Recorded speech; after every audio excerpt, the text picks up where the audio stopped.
Okay, we're going to walk through another example of two proportions and a hypothesis test and confidence interval for both of them. And I'm going to go through this a little quicker than we did the previous one. Here we're looking at a random sample of males, 28 write with their left hands, 220 do not. For a sample of females, 73 write with their left hands and 437 do not. Use a 5% significance level to test the claim that the rate of left-handedness among males is less than that among females. Null and alternate hypothesis time. Now, because they mentioned males first before they mentioned females in the problem, then that means we're going to have the males be the first sample and females be the second sample.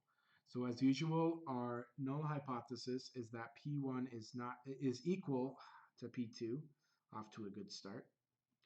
P1 is equal to P2 is our null hypothesis, and the alternate hypothesis is going to be that we want to test the claim that the rate of left-handedness among males is less than, so it's P1 is less than P2, because males will be our first proportion, females will be our second proportion, and again, these are equal signs.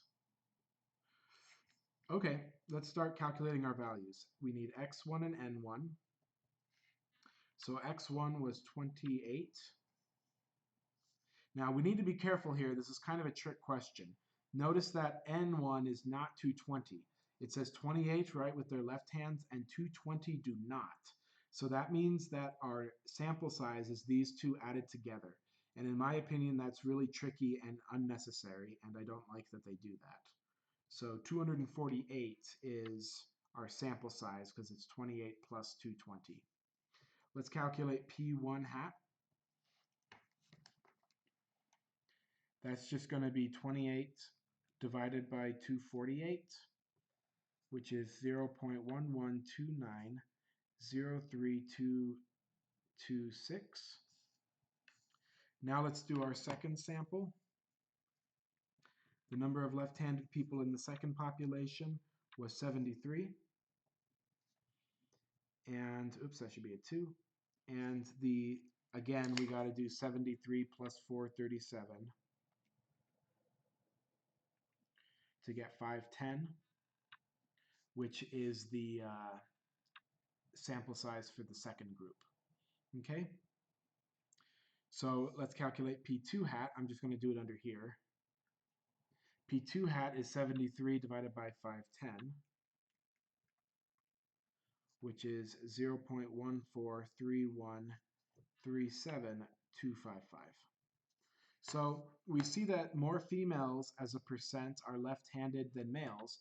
The question is this big enough that we can say with a 95% confidence level that we did not just get this result by chance? Okay, so that's what we're going to be doing. What I'm going to do now is calculate P bar. I'm going to calculate it over here.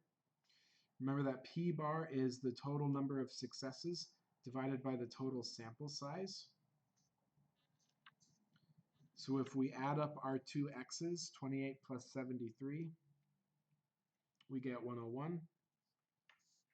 If I add up the total sample size, I get 758 on the bottom.